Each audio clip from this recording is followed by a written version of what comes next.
really happy to have Marnie here with us on the Handcrafted Therapy Podcast this morning. Welcome, Marnie. Hello. I'm happy to be here. Thanks for joining us. Marnie and I are working together to create some really fun and inspiring classes, continuing education classes for 2025 at Handcrafted Therapy. And I'm so excited about that. We're going to talk about some of those classes on this podcast today. And I want to talk to Marnie about teaching and her passion for instructing and what makes her successful in her career. 'Cause, man, we've got people coming out of the woodwork looking for Marnie to teach them, which is really exciting. Marnie, tell me a little bit about your background. How long have you been doing massage and how long have you been teaching massage? I graduated from massage school in 2010, and I started teaching as soon as I got licensed. I started teaching business and ethics right away. And then a year after I had my massage license, I got my massage therapy instructor license, and I've been teaching ever since. I have a history of teaching adults in various capacities. When I was in the corporate world, I taught project management and software skills to my colleagues. I taught ballroom dance. I taught women how to carry their babies in 5 yards of fabric when I owned a baby sling company. So teaching what I know in massage therapy came very naturally to me. I think I've always had a passion to share these exciting and life-changing things that I have learned. I love that so So much. I had no idea you taught all of that. That's pretty incredible. What do you love most about teaching? Anything? when that light bulb moment goes off, when I see a student and they really get it and they learn a technique or a skill, or they're able to just really feel the subtle changes that are happening within the body. It is just so magical to me to be able to pass that on and to see it in my students. Now, often we hear teachers say things like, I've learned more from you than you probably have learned from me, and things like that. Is that true? Or is that just a saying that people like to say? I definitely do learn from my students, and I think it's taken me a long time to get there, to have the wisdom and the humility to say that I don't know everything, and there's always more to learn and more to absorb.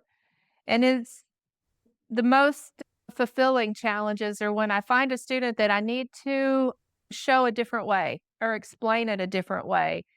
And that really helps me to learn and to be a better teacher. And I enjoy that. What do you think is the best thing a student can do before they enter the classroom to prepare themselves for learning? That is a fabulous question, Julie. The best thing they can do truly is to get a good night's rest, to really take care of their bodies and be in a physical state to be able to learn and to have an open mind. So, one of the mistakes I made early in my life was going to a class and thinking I already know what they're teaching and trying to fit what I was learning into the box of what I already know. So, to have an open mind and just be willing to learn the way that we teach it.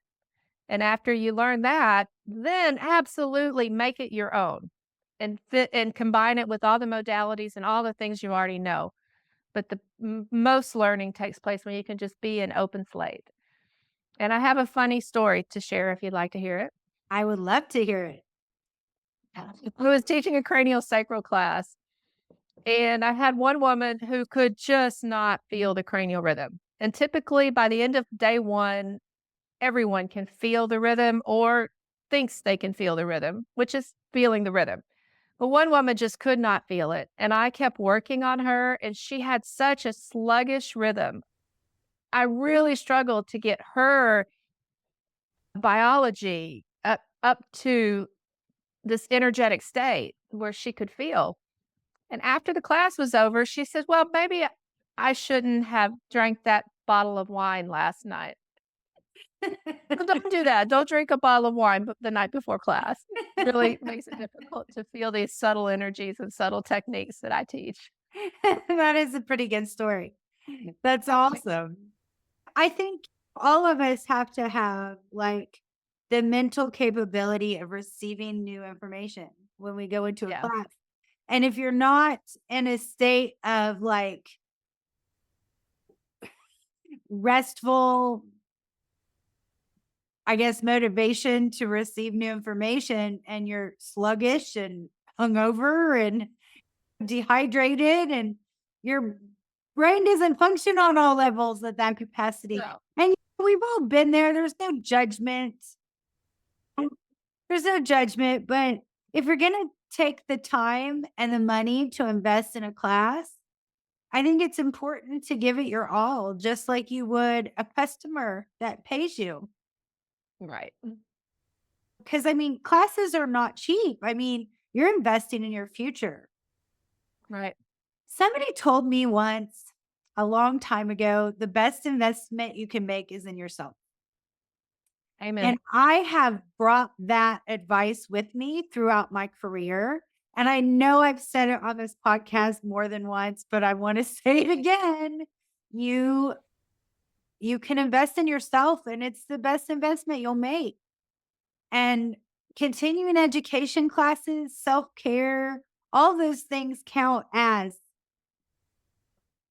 motivating yourself. And in this world we're living in, it's so stressful where you feel like maybe your community or your friends or your family or even your customers aren't really coming through for you. When we've got to kind of motivate each other here and pick ourselves up by the seat of our pants and what they say, put the big girl panties on and let's get going, right? Absolutely. Whenever I'm in a rut, and I've been doing this for how long? 16 years now. I get in a rut, and the first thing I do is start shopping for continuing education classes. Yeah. I mean, is that something that you would recommend people do if they're in a rut? 100%. Every time I go and learn something new, it reinvigorates my passion for the work. Absolutely. Well, Take a class, get some work, get worked on, learn something new that you can bring to your clients. It makes a huge difference. Yeah, absolutely. Well, and that's another thing you just mentioned, which is get worked on. I mean, what a great way to continue to learn by having someone else work on you. I think we've set ourselves up pretty good to talk about the classes this year. Are you ready to talk about this year's classes? Sure. The first one on the agenda, I'm really excited about, and I'm going to take it. It is your TMJ class, your famous TMJ class. Yeah. Let's talk about the class. It is on Sunday, April 27th from 10 to 5. And what are we going to learn about TMJ dysfunction, Marnie? The most exciting part of that class for me is learning to gently and almost pain-free, in an almost pain-free way, to do intraoral work. So we do a lot of anatomy and a lot of understanding about where those muscles are, what the structures are that we'll be working on. I teach how to work on them externally, but really the money part of that class is learning to work inside the mouth safely, effectively, and gently. I had experiences with other practitioners with more training and more licenses than me that used a lot of pressure and a very aggressive techniques to release, say, lateral pterygoid, which is a super sensitive muscle. And I don't believe in that. I'm not going to lie, it's a very sensitive area. Sometimes just touching it will elicit a pain response because it's so sensitive and it's never been touched before. The spot behind your ear? If you follow the gum line all the way back, the top gum line all the way to the back, that's where lateral pterygoid is. and it's pterygoid spelled like a P, like pterodactyl. And we'll learn all about that and where that connects to. But it connects to your sphenoid, to the maxilla, to the disc inside the TMJ joint itself. And it's a super sensitive place. But my approach is to work with it, to have a conversation with it, and to be super, super gentle to facilitate unwinding. And when we approach the body in this way, we're holding space for a full body fascial release as well as emotional release if it's needed, if the body is ready to go there. But I'm really proud of the way that I'm able to teach students to gently release those structures so it's not a trauma for the client. And then in the last class, we actually had time at the end of the class to do some buccal massage to get the smile lines, to start working on unwinding some of these other, I guess it's more cosmetic, but truly where we hold tension in our faces reflects the emotions that we carry. So by releasing these other, maybe what you might have put into a cosmetic kind of massage in the past, I'm approaching it from a fascial, a reflexology, and an emotional standpoint. I think what you see in the face reflects whatever else is going on. So we'll hopefully have time to do that too. I have a couple of questions. Yeah. I am not comfortable working inside the mouth. I've been doing this a long time and I've kind of avoided it on purpose. I don't want to do I have avoided doing any intraoral work. I don't like to go inside the ear. I don't want to go inside mouth, nose. I'm just not that comfortable with that. What would you say to me if I want to take your TMJ class and have the most effectiveness of your techniques? How do I do that and get past this mental block I have? What do you think is the mental block is about? I think I'm terrified somebody's going to bite me. Good call. So I would say for the techniques that we're going to learn in class, there's only one that they have an opportunity to bite you. Most of it is between the cheek and the gum. Okay, so we're kind of on the outside of the teeth. So Yeah. we're between the gums and the cheek. So really Right. most of the opportunity is not there to bite me. That's correct. Good. And I'm assuming that you teach with rubber gloves on. We use nitrile gloves, yes. Okay, Yes. perfect. Perfect. And we'll teach glove hygiene. We'll teach how to approach your client, how to talk to your client about this work, and why they would want to let you work inside the mouth. Yeah, those are all great things to discuss and all things that we need to all learn and know how to do if we're going to stick that rubber glove in their mouth. So I know that there's a lot of really beautiful releases that happen in the masseter and the other muscles around the jaw when you work inside. So I'm really excited about taking that class. But you mentioned emotional somatic release with TMJ. Yes. Another thing that maybe our listeners can relate to this kind of fear as well is that I'm not really a big fan of people crying on my table. I know it's a part of massage and I know it's a part of what we want to deal with because there's emotions that kind of linger in our body and we release those as we do massage and body work. Can you talk a little bit about that? Thank you, Julie. Mhm. I think over the last 5 years or so, especially since I've been at Kikino, my practice has shifted from a more orthopedic and medical massage practice to really somatic body work. So my specialty nowadays is helping clients to feel. So many people in our world are disassociated and chronically anxious and chronically trying to avoid those uncomfortable feelings that they're having inside. So most of my work is helping people to have those feelings. Now, I also say that spirit gives us what we're ready to handle. And I think that somehow the inner physician, to use John Upledger's terms, or the higher self, somehow knows this practitioner in front of me can help me with this thing today. And if that's not an emotional release, it's unlikely to happen. Does that make sense? Yeah. It was perfect, Marnie. I love the way you described that. Thank you. And for me, the most profit, I've finally been able to get to root cause, to finally be able to get some permanent relief from pain syndromes that I was approaching week after week when we finally notice the holding patterns and can actually go inside and allow ourselves to feel those uncomfortable emotions, then miraculously the pain diminishes or evaporates completely. So it's been a really powerful practice. I've been reading this book called The Obstacle is Your Path. The obstacle is a Uh-huh. path. And basically, it means that the problem is your solution, like facing your problem head on is your solution. And it's so uncomfortable, but it's so important because to get through the pain of what you're going through in your physical body, sometimes it does take a little bit of discomfort.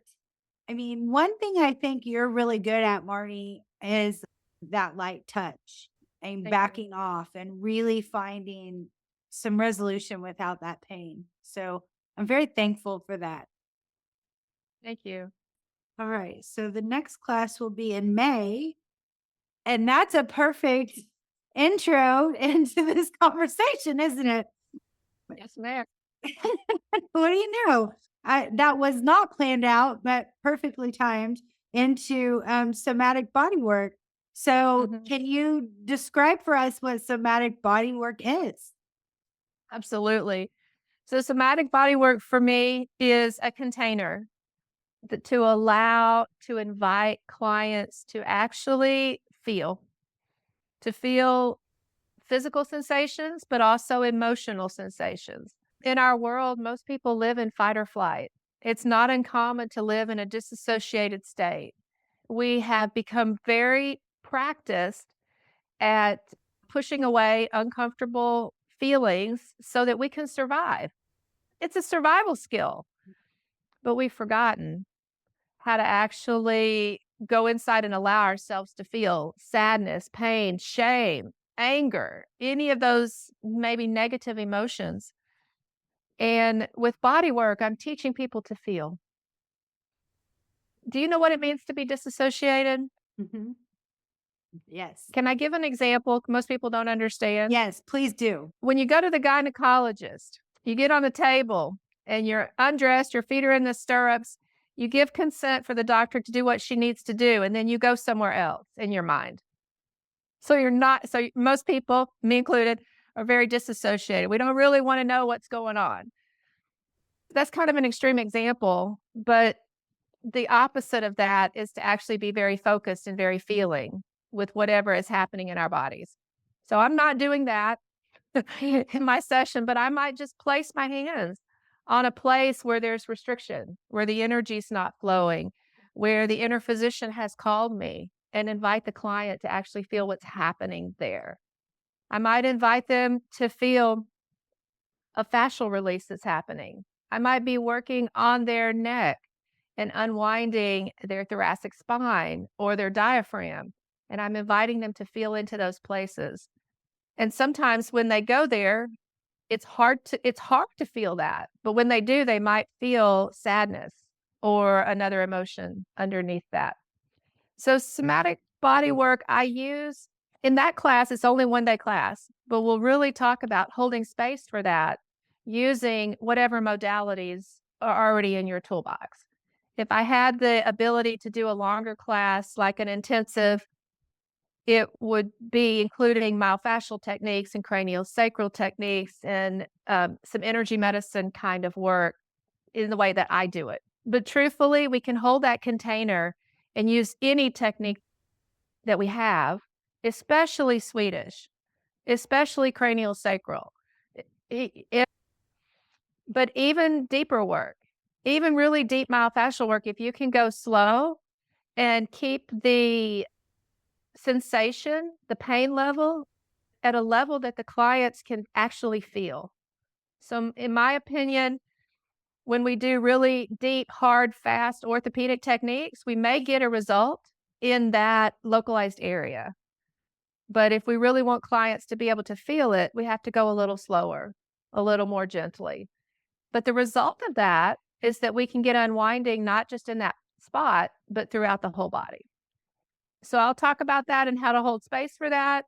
We'll start to get into some therapeutic dialogue, like how to walk your clients through that, how to stay grounded in your own body so that when clients start to cry, I don't freak out. I say, thank you.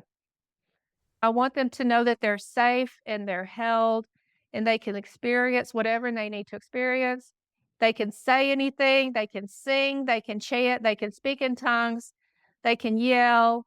So we'll hold space for all of that. And Good. sometimes they're flail. It doesn't happen often, but sometimes people will move around on the table. Sometimes they need to cuss at their ex-husband, whatever comes up. But a lot of times it's just tears. There's something really miraculous that happens that when that inner child, when that hurt place feels seen, it's almost a relief. It's often tears of relief. So, what is your advice when a client starts crying and it becomes a little uncomfortable in the room? Really, my goal is for them to feel comfortable, for them to just feel safe, to be whatever they need to be. In our world, it's not uncommon in relationships when I start to cry, somebody will tell me to stop crying because they think that's helpful, right? And really, most often, what I need is permission to cry, to go all the way into it. And as a practitioner, I try to look at them through the eyes of the divine. If there was a mother God, what would mother God do? She would just hold her child and let her cry. And that's what I try to be. Like whatever I can do to help them feel safe. I've taken on a very motherly attitude in my practice as well. And it has really like done me good to take on a caring motherly role, even to people who are way older than me, because they need moms too. And it's that Um, energy of nurturing and safety and acceptance. I want them to know they can say anything and I don't judge them. I don't judge them. that's really an important thing to do as a therapist, I think. And as leaders in our industry, you and I and the other people that I interview on my podcast and the people that we work with at Kikino and Eric Dalton, may he rest in peace. I wanted to mention him today. We just lost him. And so I want to say, gosh, I'm trying not to cry. Me too. I want to say how important he was to our industry. And whew, I didn't know I was gonna react like this. I'm just passionate about our industry, and I'm really happy when someone like him changes our frequency. He really did. His work has been pivotal in my practice, especially in the early years, and I'm grateful that he's left such a legacy with his institute and his, coursework. That'll go on forever. Yeah.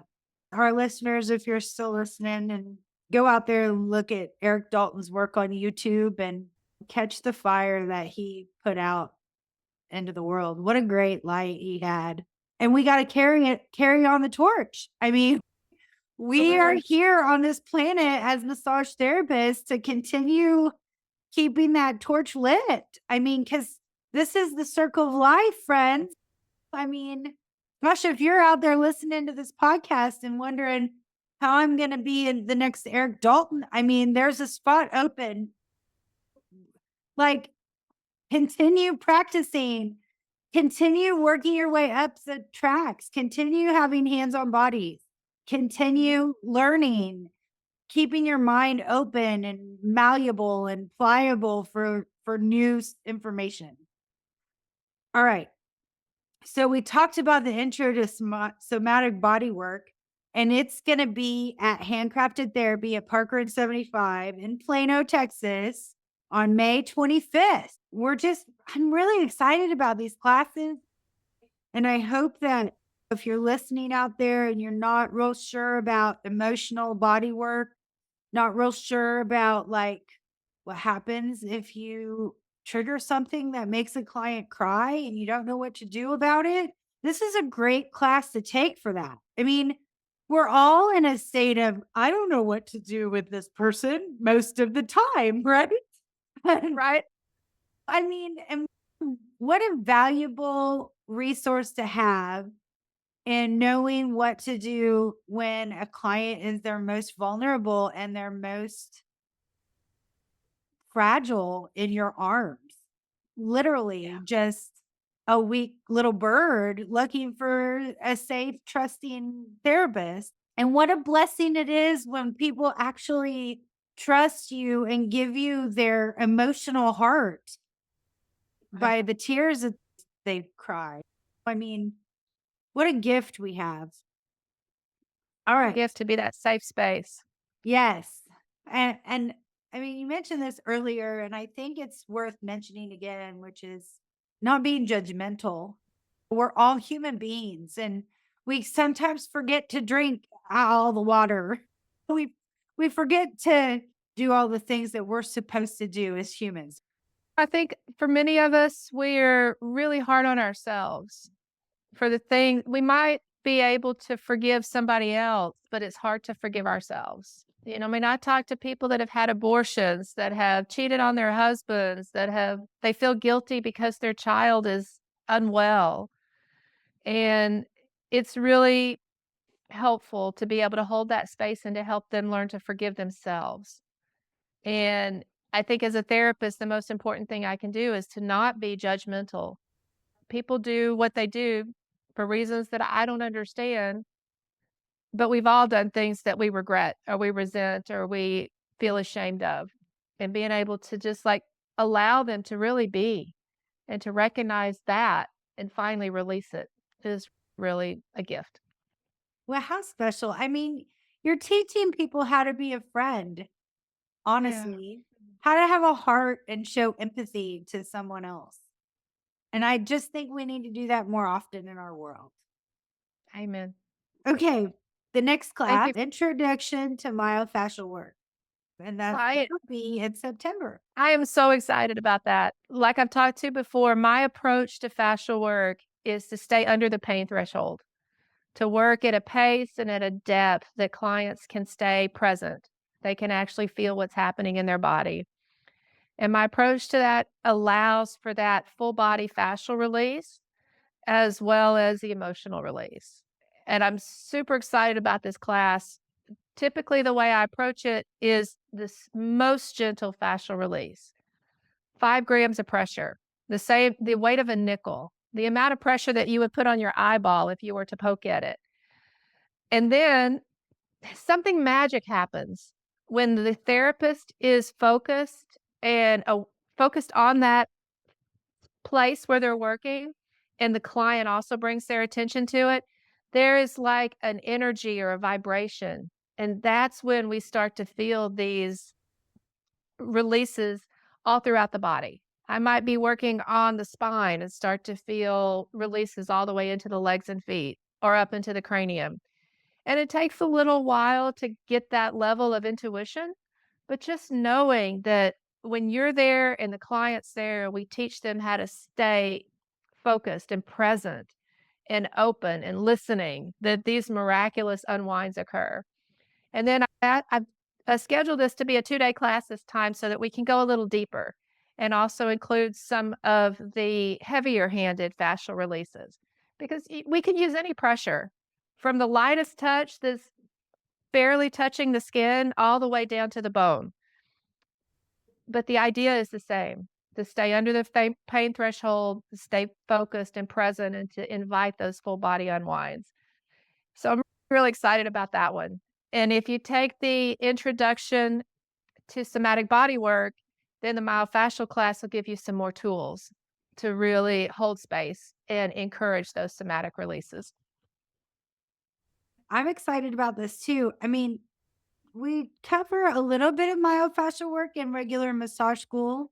I think a lot of people may come out of massage school with some knowledge on at least what fascia tissue is. Yeah. But I'm assuming with this class, you're going to know what fascia tissue is and what myofascial work is and what how it benefits, what it can do for your client. So that's awesome. That's awesome because in massage school you focus on muscles. Right. Usually. I mean, that's a Right. generality statement, right? Of because most Right. massage schools are all different. But a lot of people will come out of massage school with at least some basic fascia knowledge. So yeah, 2 days, September 13th and 14th from 9 to 1. We will be at Handcrafted Therapy doing some myofascial work, and we hope that you guys can join us with that class. The next class we want to talk about is a pelvis class. And I'm really excited to hear Marnie's description of this class because she's described it to me 2 or 3 times, and it makes me excited to think about other therapists out there working from the hips, from the pelvis out. So go ahead and describe it before I mess it up. I would say that the hardest part of the class is understanding the 3D model of the pelvis. So if one ilium is rotated forward, then it's going to have the effect of shortening that leg. So now the people are walking around with a functional leg length discrepancy, and the spine will be twisted and curved to compensate. The head will be tilted, the eyes will be tilted, the cranial bones, the sphenoid will be tilted. So in almost every session, one of the first things I do is to assess the pelvis. When it's out of alignment, everything is out of alignment. And we have the tools as body workers, as massage therapists, to encourage the pelvis to go back into alignment. You don't need high velocity adjustments. You don't need to tug on the leg. It's I have 2 or 3 different techniques to put the pelvis back into alignment. And when I've had sacroiliac pain, these techniques are it's immediate pain relief. Now, you still have to go in and fix the muscles and the contributing factors, but just to release that gnarly joint of the sacrum and the ilium is profound. So these are techniques from the osteopathic world. One of them was developed by A.T. Still, the founder of osteopathy. They're very quick, very gentle. In fact, to make this class work, we are inviting members of the public, which can be other massage therapists. They can be your clients, your students, your family members, random people off the street. Almost everybody will have some kind of hip imbalance. And by the time I get finished teaching the first half of the class, everybody's been fixed. The, the, the technique only takes a couple of minutes. So we'll invite people from the public to come in and practice on them, realign their pelvis. And then we'll talk about what kind of things you might do after that, what muscle groups you might want to address. But really, the focus of this class is just to balance the pelvis. And then we'll talk about some corrective, very simple exercises that you can do at home to stabilize your pelvis.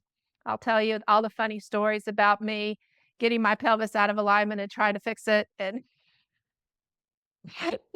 it's been a journey, but this is simple techniques that you can use with anybody.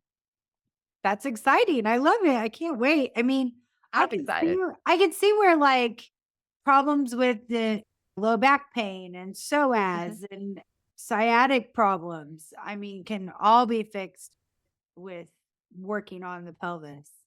Well, I think it's a critical part of it, right? Yeah. If we don't address it, we're leaving that imbalance. And I would love to teach this class for chiropractors. Yeah, well, let's call all the chiropractors in and talk to them. Take this class from Marnie. She's got something to say to you. It's really simple.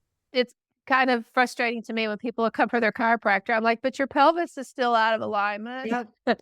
Yep. No judgment. We all have our specialty in our toolbox, but it's some cool, easy techniques to add. Well, it would be really helpful if our clients came from chiropractors that knew what they were doing, right? And I mean, not that get they in trouble. don't. A lot of them A lot of But them are excellent practitioners. They are. absolutely, absolutely. But like, there's a few things that I think if we kind of shared information a little better, Yeah. I think I would be willing to learn from chiropractors as well if Oh, you know, yeah. on the other side of that street. So Oh, yeah, don't anyway, get me on. I have a whole dream about having a new medical model where we collaborate and work together and teach each other rather than living in our silos. I mean, Maybe one day. it would be so awesome if we had like a chiropractor to work with, like literally in the room with us as a massage therapist. Because one thing that I've noticed in my work is that I have the luxury of time on my side because I have clients that are there for an hour or more. And I might feel exactly when they're ready to have that adjustment, but it's not I'm not doing that because it's beyond my scope of practice. But wouldn't it be Right. great if I could just grab a chiropractor and say, okay, she's ready to roll, right? She's in the right spot and she's ready to be adjusted. I mean, Mhm. I just feel like we're not utilizing that skill as best we Yeah. can for our patients. If Yeah. anyway, There's so day much our to talk dream, about. yeah, someday our dreams will come true, Marnie. The pelvis class is in October 26th, and it's a 1-day class. And I think it's really cool to start at the pelvis and then move your way out because I mean it seems like it's the middle of our body, basically. It seems like a smart thing to do. The myofascial class is in September, the 13th and 14th. It will be a prerequisite for the November class, which will be the cervical spine class, which I think we all can agree is probably the most important part of the spine. Absolutely, everything's important, but cervical spine, people love us to work on that. Let's talk about that class. That feels like the pinnacle of my life's work, Julie. I got into massage therapy because I had chronic neck pain. And I went to an osteopath who would help me with gentle releases, a little bit of fascial work, and some muscle relaxers. And I would go back to my corporate job and I'd be good for a month or so. And then I'd go back to her and get it adjusted again. And when I got ready to change careers, I wanted to be her. But I was 40 years old with a degree in finance. You're a So long way off. yeah, but she actually suggested that I go to massage school, and I thought she was crazy until she explained that I can do most of the body work that she does as a massage therapist. So without doing high velocity adjustments, I have made my career about releasing the fascial restrictions and using gentle techniques like muscle energy techniques, which uses your own muscles to release the vertebrae. All it's like all of the techniques that I have are so that I can get that person's neck moving comfortably out of pain. And I don't send people to chiropractors. I don't need to. I don't do high velocity adjustments ever. Sometimes I will turn somebody's head into a position that a chiropractor would, and every time I tell them, "I'm not gonna crack your neck. Just let me just trust me." And we'll turn it to that position and have them do a little resistance movement, and sometimes they'll feel a crack as they move around, but that's the body just naturally moving and creaking and cracking. I never do anything sharp or fast. It's always slow, mindful, and respectful to the body.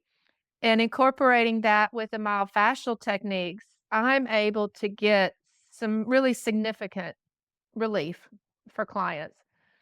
I went to a chiropractic conference one day by accident, and they were showing a video that shows what happens when the occipital and the atlantial joints are not moving properly. It restricts the movement of the cerebral spinal fluid, and the cerebral spinal fluid just kind of rotates in those what do you call them, sinuses inside the cranium and creates like anxiety symptoms. That blew me away to see what happens in this chaotic function of the cerebral spinal fluid when this cervical spine's not moving properly. So that just reinforced how important it is above and beyond regular pain management. Mhm. So I take all the techniques that I've ever learned, most of them, the fascial work, the muscle energy techniques that I learned from an osteopath, and learning to feel, learning to have a dialogue with the vertebrae. And that's all of these techniques are mine. So early in my career, I would learn something and then teach it the way I was taught it. It took me a long time to offer this class because it's all mine. So I'm excited about it.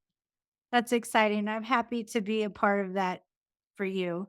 I want it to be successful. I hope that our listenership have found something in our list that excites them and they want to learn more.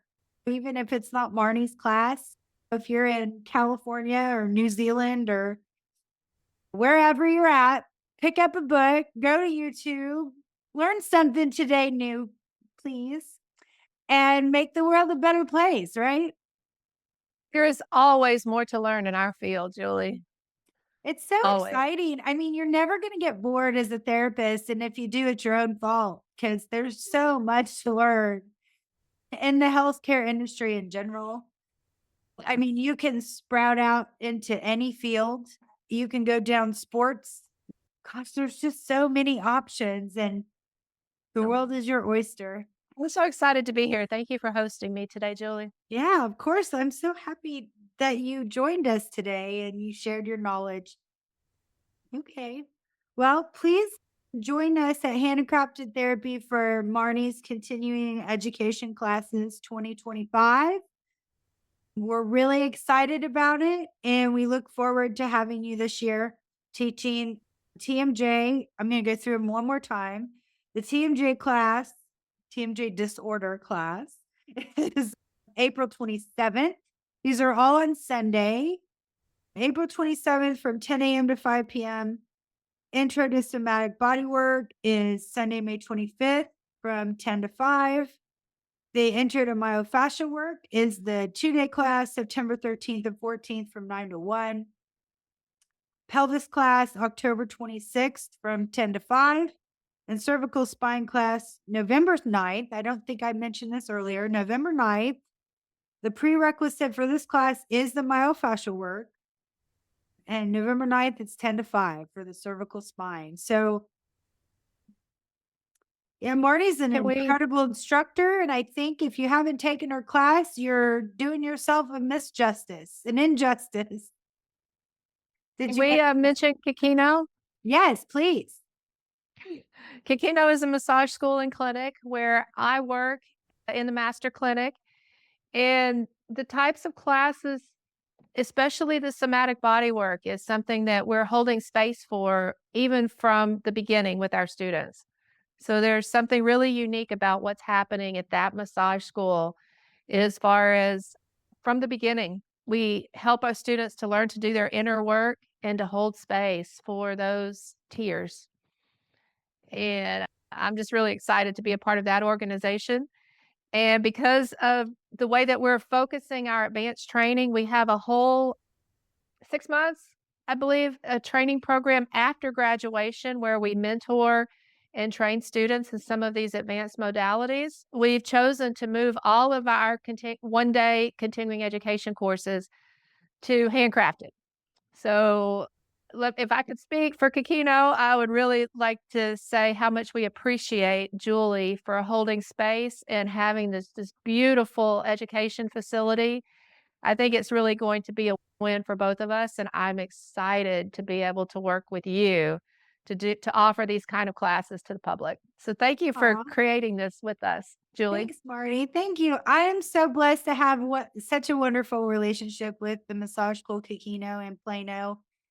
If you're not a therapist yet and haven't gone to school, that's definitely the school I would choose. If I was redoing this whole life thing, I would go to Kikino for sure. Me Um, too. there's just go to massage school. If you don't know what you want to be when you grow up, and you have a little bit of empathy in life, and you might have a little bit of a natural ability to massage people, I think you should go to massage school and go to Kikino. We need more therapists. For There is sure. so much ability to work with people and help people, and it's 6 months. It's easier than my business degree. Yeah, much easier than It's so much more fulfilling. it's so much So more much fulfilling. And one thing that I love about Kikino is that it's not like you're just going to go to school and then never see them again. You go to school and they help you find a job. And if you have questions about your career, you can come back and go, I don't know what I'm doing. How do I navigate this world of massage therapy? You guys have such a great team of people to help navigate that. I think it's I awesome. I'm so grateful for John James creating that space. I call it a laboratory for personal growth, and Yeah. it's a lot. It's a lot for him to hold all of that, and he is so committed to helping therapists to be successful in business, in their personal lives, in their practice. Like, that's what this postgraduate, internship that he's offering is about, is really making therapists successful. Because it's a hard industry to get started in, if you don't have that skill set. So I'm just so grateful that he's created that for us to be a part of. I agree. Marnie, is part of you like pissed that this didn't exist when we were graduating? Oh, yeah. I mean, I hear my parents say that about stuff all the time, like, "Oh, you kids have it easy. You have this and you have that." And now I'm saying that because this bridge program is pretty awesome. And It's amazing. I really wish that it was available to us 15 years ago. So if you're listening and you're a new therapist in Dallas or Plano area and you're thinking you want maybe a master's level program in massage therapy, I would really highly recommend reaching out to Kikino. I know Amy Miller is the director. She'll be able to help you and answer any questions you have about that program. So thanks for bringing that up. Thank you, Julie. Well, thank you, Marnie. Thank you, Julie. Thank you so much for joining me on the Handcrafted Therapy Podcast. I would love to hear from you. You can email us at podcast@handcraftedtherapy.com, or you can come by the store. It's at 3303 North Central Expressway, suite number 240 in Plano, Texas, 75023. Or you can connect with me on social, Instagram, Facebook, #Handcrafted Therapy. I'm Julie Alexander, and I wish you a very happy and healthy day.